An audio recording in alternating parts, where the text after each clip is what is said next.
Let me tell you about Gerald Watkins, 61 years old, Senior Director of Enterprise Accounts at Vantage Systems, a mid-size enterprise software company in Dallas that managed supply chain platforms for Fortune 500 clients across retail, logistics, and manufacturing. Gerald had been at Vantage for 19 years. He had joined as a regional sales manager when the company had 12 clients and a product that crashed twice a week. He had stayed through 3 ownership changes, 2 near bankruptcies, and 1 acquisition attempt that fell apart at the due diligence stage. He had built the enterprise accounts division from 4 clients to 31. He had personally managed 9 of those accounts, representing 38% of Vantage total annual revenue. His client retention rate over 19 years was 94%. He had mentored 11 sales professionals who had gone on to director and VP level roles across the industry. He had never once received a formal performance warning. And on a Tuesday morning in February, 2 months after his 61st birthday, Gerald was called into a meeting with the Chief Revenue Officer, the HR Director, and a member of the legal team. He was informed that Vantage was undergoing a strategic workforce realignment to reduce headcount costs and improve operational efficiency. His role was being eliminated. Effective immediately, he was offered a severance package, 12 weeks, COBRA, a non-disparagement agreement. Gerald looked at the 3 people across the table. He had outlasted every single one of them at Vantage. The CRO had been there 4 years. HR had been there 2. The legal team member had joined 18 months ago. He thanked them for the meeting and went home without signing anything. What Vantage did not know was that Gerald had been expecting this conversation for 3 months, not because he had done anything wrong, because he had been watching. Over the previous year, 8 senior employees had been let go from Vantage in what leadership called workforce realignment. Gerald had written down their names and ages the day each one was announced: 58, 62, 60, 57, 63, 59, 61, 55, every single one of them over 55, every single one replaced within 90 days by someone under 40. Gerald had not been paranoid. He had been methodical. He was a data person. He dealt in patterns. And the pattern was not subtle. He had called an employment attorney named Patricia Webb 3 months before his own termination. "Patricia," he had said, "I want to talk to you about what I am seeing at my company." Patricia had listened for 45 minutes. Then she had said, "Gerald, I want you to do 3 things. Document every personnel change you are aware of: names, ages, departure dates, replacement hire dates, and ages where you can find them. Keep every performance review you have ever received. And do not sign anything from your employer without calling me first." Gerald had done all 3. He called Patricia from his car in the Vantage parking lot the afternoon of his termination. "It happened today," he said. "Did you sign anything?" Patricia asked. "Nothing," Gerald said. "Good," she said. "Come in tomorrow morning. Bring everything." Now, if you believe that the most important preparation is always the kind you begin before you need it, subscribe to Tangled Stories. I am Brett. Around here, the ones who document the pattern before anyone asks them to always have the strongest case when someone finally does. Patricia reviewed everything Gerald had compiled. The personnel change log. 8 terminations. 8 people over 55. 8 replacements under 40. The dates. The roles. The department distribution across the company. She reviewed Gerald's 19 years of performance records. Consistently exceeds expectations. Strong client relationships. Demonstrated revenue impact. Not a single formal warning in 19 years. She reviewed the termination framing. Headcount cost reduction. Strategic workforce realignment.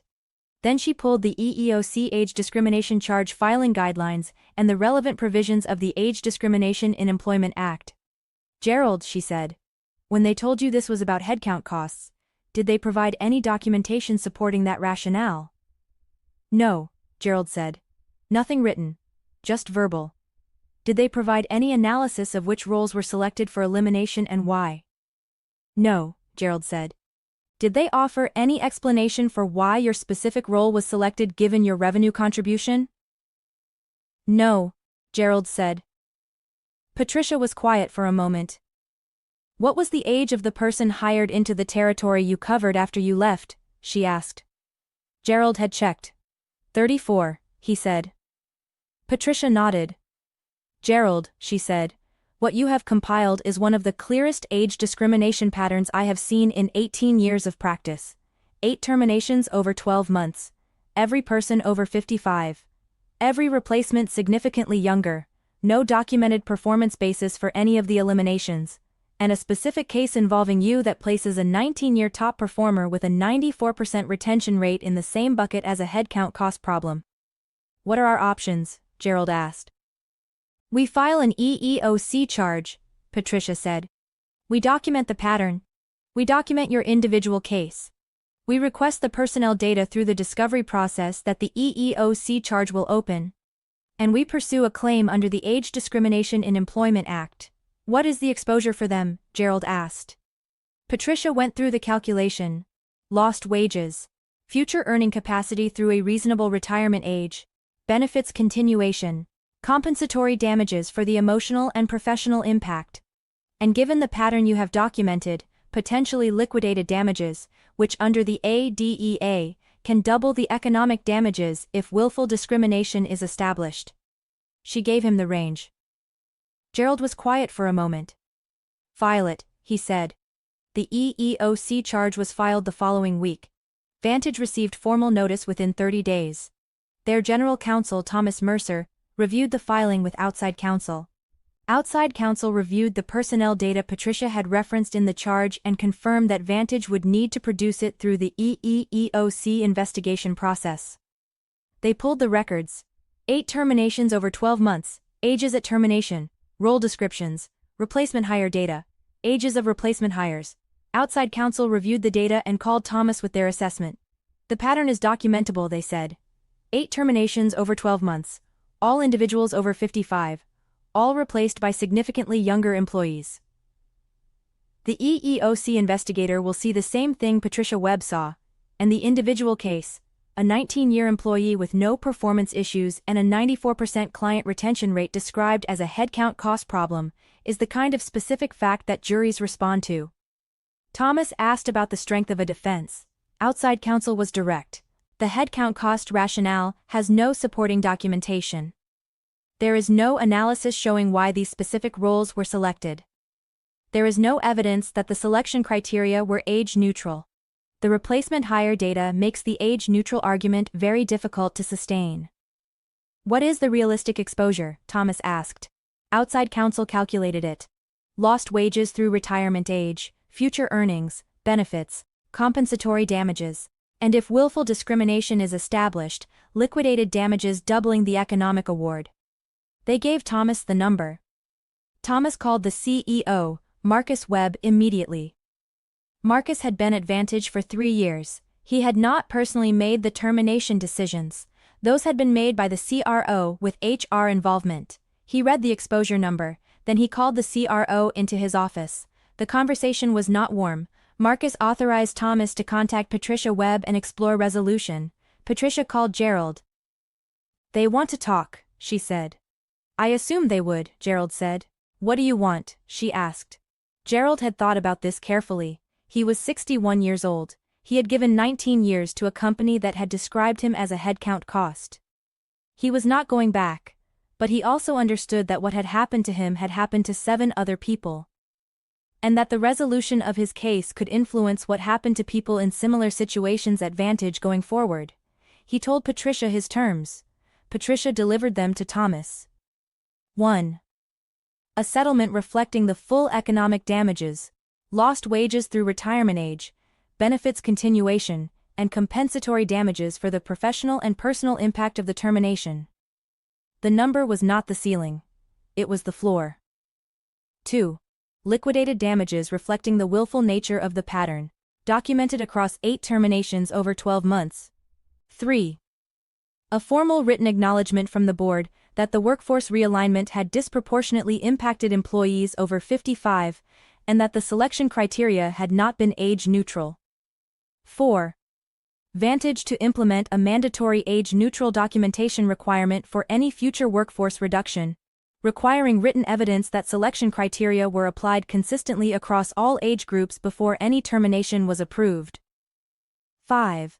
An independent review of the 7 other terminations from the previous 12 months, conducted by an external employment practices firm, to determine whether those individuals had viable claims that Vantage should resolve proactively. Thomas reviewed the terms with outside counsel, then reviewed the alternative. An EEOC investigation that would surface the personnel data Patricia had already referenced. A pattern that outside counsel had confirmed was documentable. A potential federal lawsuit if the EEOC process did not resolve the matter. And the specific individual case of Gerald Watkins, 19 years, no performance issues, 94% retention rate, a headcount cost. That last phrase, outside counsel noted, was going to be very difficult to defend in front of a jury or an EEOC investigator when applied to that specific person. The board authorized settlement discussions within the week. The negotiation took 4 weeks. The final settlement amount was $19 million. Reflecting Gerald's lost wages through age 67, the standard retirement reference point used in federal employment litigation. His benefits continuation for the same period. Compensatory damages for the professional disruption, reputational impact, and personal distress of a 19-year career ended without cause or warning.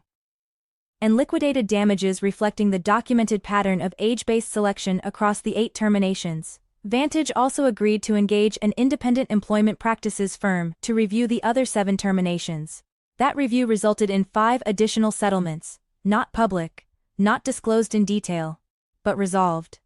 The mandatory age-neutral documentation requirement was implemented within 60 days of the settlement. Every future workforce reduction at Vantage now required a written selection criteria analysis reviewed by HR, legal, and an external employment practices advisor before any termination was approved. The CRO who had overseen the realignment left Vantage 8 months after the settlement in a leadership transition that the company described as planned.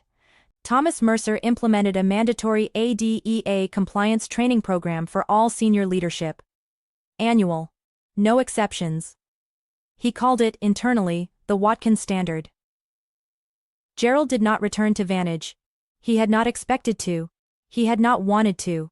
He took 3 months off, traveled, spent time with his family. Then he began consulting, helping mid-size enterprise software companies build and manage client relationship programs. His first engagement came from a referral from one of his former Vantage clients, who had heard he was available and called him directly. Because the 94% retention rate had not been an accident. It had been 19 years of showing up, following through and treating client relationships as something that required care rather than just management. That did not stop being true because Vantage had described him as a headcount cost. He kept one document in a folder on his desk, not the settlement agreement. The personnel log he had started keeping 3 months before his own termination. 8 names. 8 ages. 8 dates. The pattern he had seen before anyone asked him to look. Underneath it, in a note he had written the evening Patricia told him the settlement had been approved. They saw a cost. The law saw a pattern. The jury would have seen a person. And that, my friends, is how one senior director turned a Tuesday morning termination into a $19 million federal discrimination settlement, because he had been watching the pattern for 3 months before anyone thought to fire him and because he never signed anything without calling his attorney first. Because some companies look at their most experienced people and see overhead, and some laws were written specifically for the moment when that happens. Gerald saw the pattern first, his attorney filed it second, Vantage paid for it third. If this story moved you, subscribe to Tangled Stories, drop a like, and share this with anyone who has ever watched experience get described as a cost instead of an asset. Because here, every story has a twist. And sometimes that twist is that the pattern you documented in a notebook 3 months ago becomes the foundation of a $19 million federal settlement. I am Brett, and I will see you in the next one.